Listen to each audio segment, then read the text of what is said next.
Assalamualaikum warahmatullahi wabarakatuh. Kami dari kelompok 7 akan menjelaskan tentang penyelesaian soal terbimbing mengenai materi subgrup.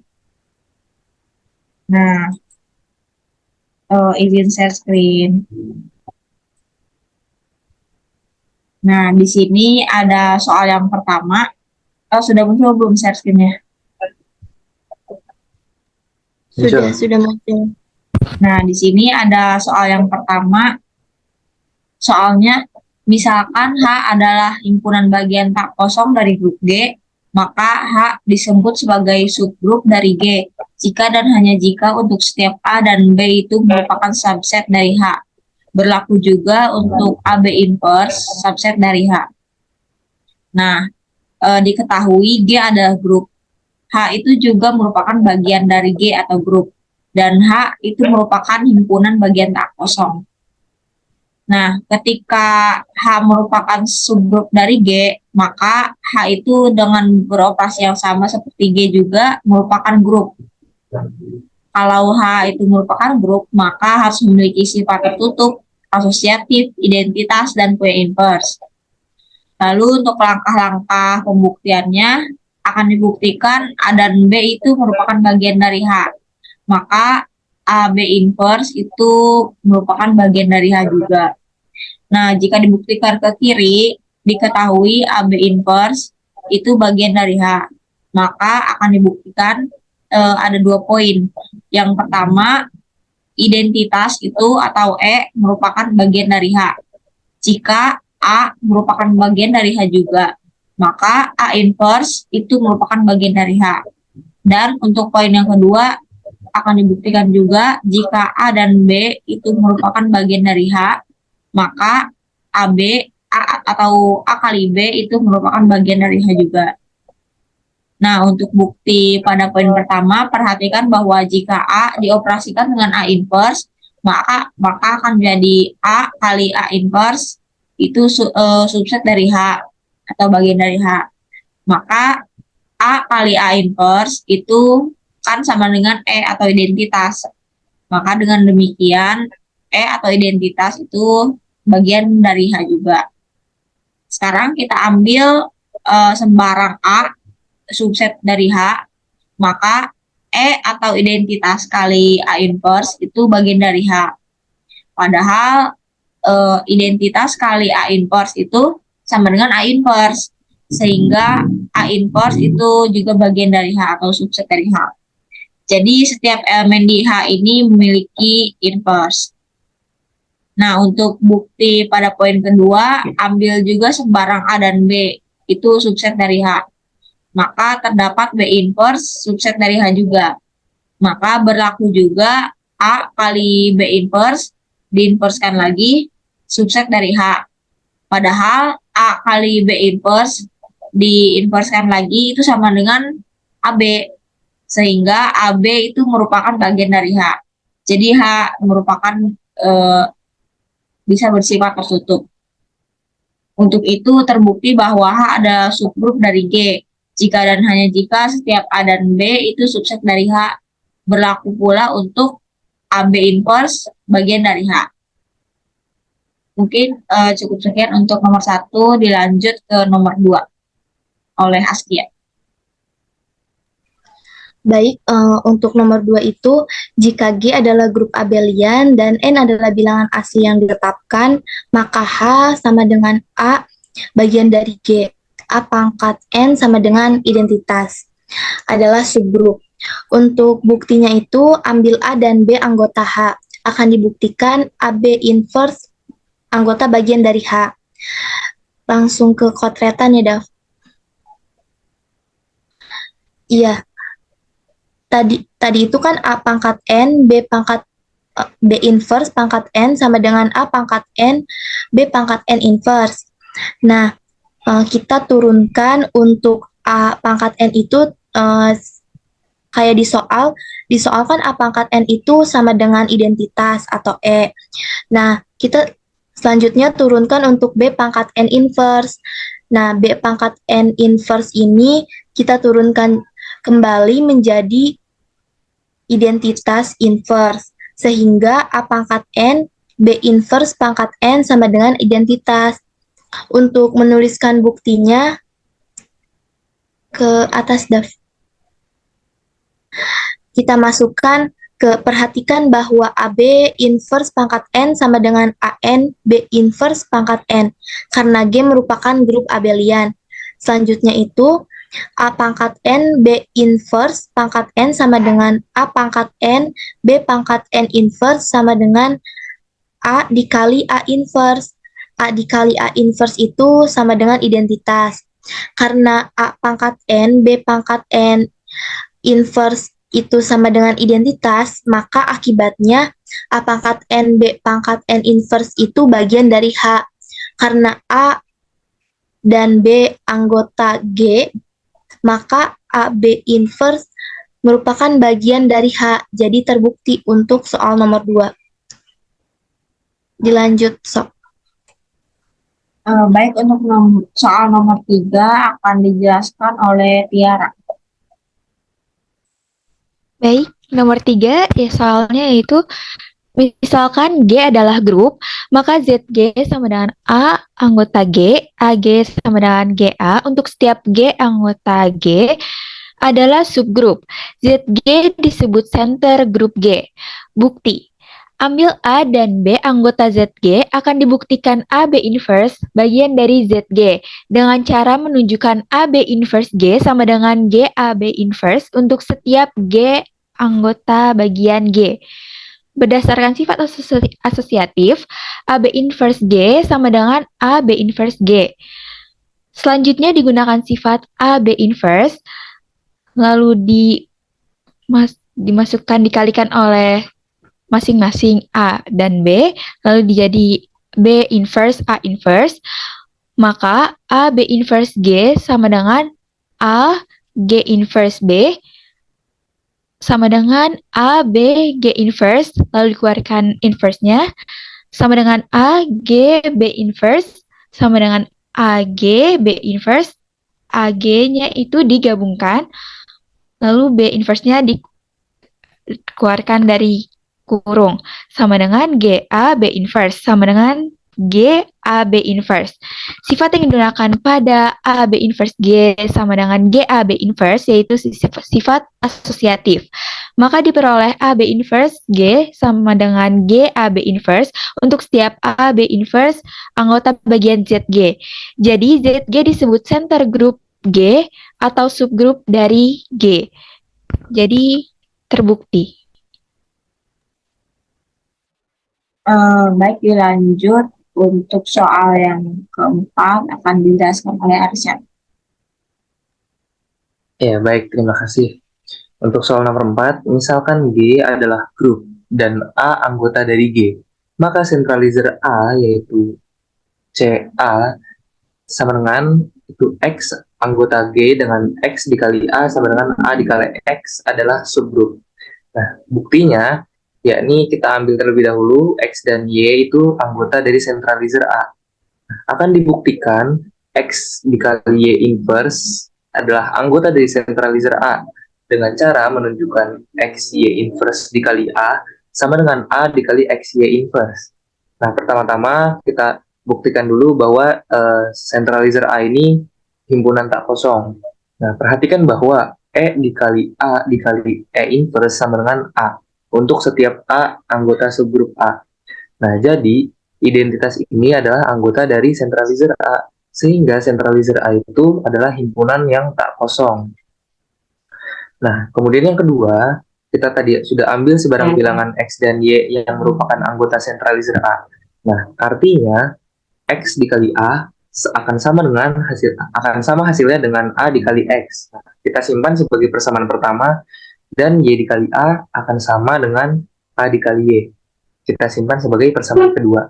Nah, untuk setiap A anggota sentralizer A. Nah, berdasarkan persamaan yang kedua, maka Y dikali A sama dengan A dikali Y.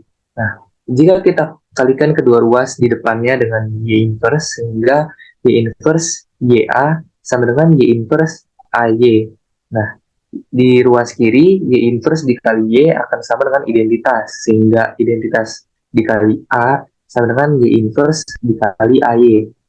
Nah, kemudian kedua ruas kita kalikan di bagian belakangnya dengan Y inverse. Sehingga A Y inverse sama dengan Y inverse dikali A dikali Y inverse. Nah, pada ruas sebelah kanan kita melihat ada Y dikali Y inverse. Sehingga Y dikali Y inverse akan sama dengan identitas. Sehingga A Y inverse sama dengan Y inverse dikali A. Kita simpan persamaan ini sebagai persamaan ketiga. Bisa dilanjut? Nah, selanjutnya untuk membuktikan bahwa centralizer A adalah subgroup, maka kita akan menunjukkan bahwa X Y inverse dikali A sama dengan A dikali X Y inverse.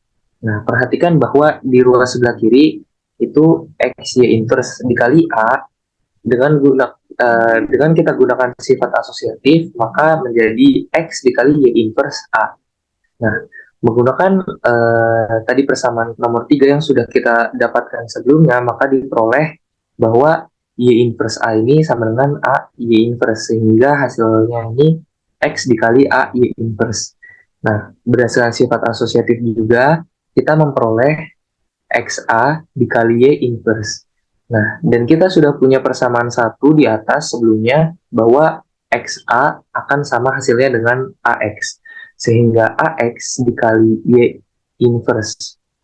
Nah, kemudian kita gunakan kembali sifat menjadi A dikali X Y inverse. Nah, dari sini diperoleh X Y inverse merupakan anggota centralizer A. Sehingga kita mendapatkan kesimpulan bahwa centralizer A adalah subgroup. Dari sini sudah terbukti.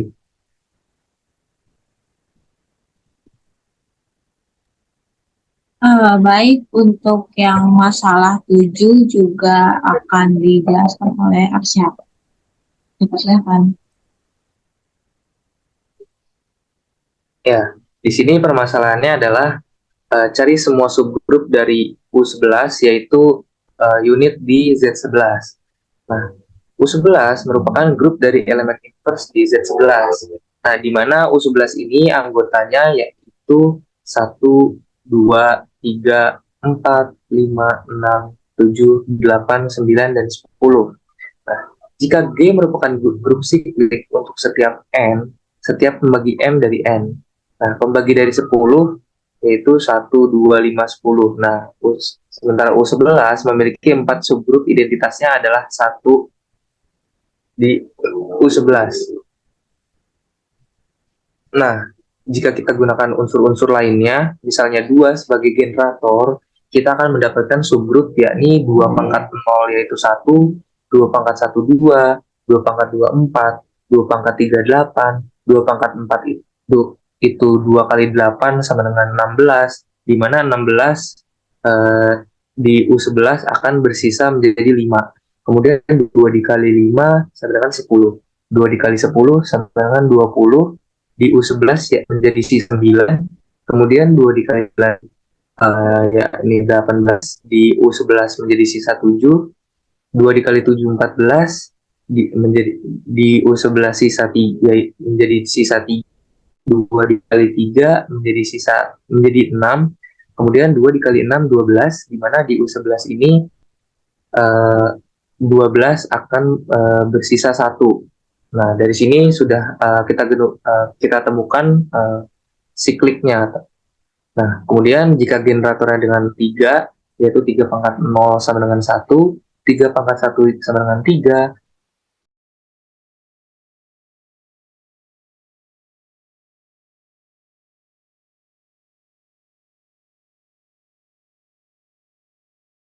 kemudian 3 dikali 5 yaitu 15, dan sisa pembagian 15 oleh 11 adalah 4.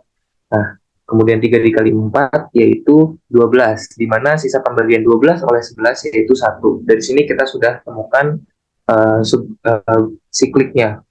Nah, selanjutnya untuk generator 4 yaitu 4 pangkat 01 dikali 4, 4 dikali 4 20, di pembagian 11 menjadi sisa 9, 4 dikali 9 yakni 36 di pembagian 36 oleh 11 yakni bersisa 3. Kemudian 4 dikali 3 jadi 12. Nah, 12 pembagian 12 oleh 11 yaitu bersisa 1. Nah, dari sini sudah ketemu sikliknya ya. Nah, kemudian generatornya 5 pangkat 01 dikali 55 dikali 5 25, di mana 25 itu sisa pembagian 25 5 dikali 3 15, sisa pembagian oleh 11 itu 5 kali 4 20, 10 pembagian oleh 11 menjadi 9, kemudian 5 dikali 9 45, 45 sisa pembagian oleh 11-nya menjadi 1. Sehingga di sini sudah jadi sikliknya. Kemudian generatornya 6 pangkat 0 menjadi 1 dikali 6 6 dikali 6 menjadi 36, sisa pembagian oleh 11 menjadi 3, 6 kali 3 18, sisa pembagian oleh 11 menjadi 7, 6 kali 7 42, sisa pembagian oleh 11 menjadi 9, 6 dikali 9 yaitu 54, sisa pembagian oleh 11 yang menjadi 10, 6 kali 10 60, sisa pembagian oleh 11 menjadi sisa 5, kemudian 6 kali 5 30, sisa pembagian oleh 11 menjadi 8, 6 dikali 8 48, sisa pembagian oleh 11 menjadi 4, kemudian 6 dikali 4 yaitu 24, sisa pembagian oleh 11 menjadi 2, kemudian 6 dikali 2 12, dan 12 sisa pembagian 12 oleh 11 yaitu 1. Sudah kembali sikliknya. Nah, untuk generatornya 7 pangkat 01 dikali 9, sisa pembagiannya oleh 11 menjadi 5, 7 dikali 5 menjadi 35, sisa pembagiannya oleh 11 menjadi 2, 7 dikali 3 21, sisa pembagian oleh 11 menjadi 10, kemudian 7 dikali 10 menjadi 70, sisa pembagian oleh 11-nya 4, 7 dikali 4 20, pembagian oleh 11-nya 6, kemudian 7 dikali 6 yaitu 42, sisa pembagian oleh 11-nya 9, 7 dikali 9 sisa pembagian menjadi 63, sisa pembagian oleh 11 menjadi 8, kemudian 7 dikali 8 56, sisa pembagian oleh 11-nya menjadi 1. Nah, di sini sikliknya sudah terbentuk. Kemudian generator 8 pangkat 1 kali 8 8 dikali 8 64, 64 sisa pembagian oleh 11 menjadi 9, 8 dikali 9 72, 72 sisa pembagian oleh 11 menjadi 6, 8 kali 6 yaitu 48, sisa pembagian oleh 11 menjadi 4, 8 kali 4 32, sisa pembagian oleh 11 menjadi 10, 8 kali 10 80, sisa pembagian oleh 11-nya 3, 8 dikali 3 24, sisa pembagian oleh 11-nya 2, 8 kali 2 16, sisa pembagian oleh 11-nya 5, kemudian 8 dari 5 40, sisa pembagian oleh 7, dan 87, 8 dikali 7 56, sisa pembagian oleh 11-nya 1, terbentuk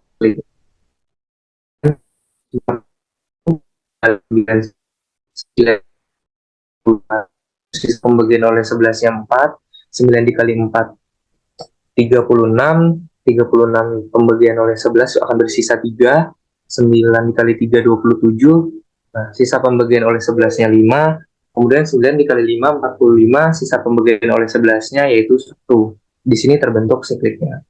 Nah, untuk generatornya 10 pangkat 01 dikali 10 10, kemudian dikali 10 yaitu 100. Nah, 100 itu sisa pembagian oleh 11-nya yaitu 1. Di sini sudah terbentuk sikliknya.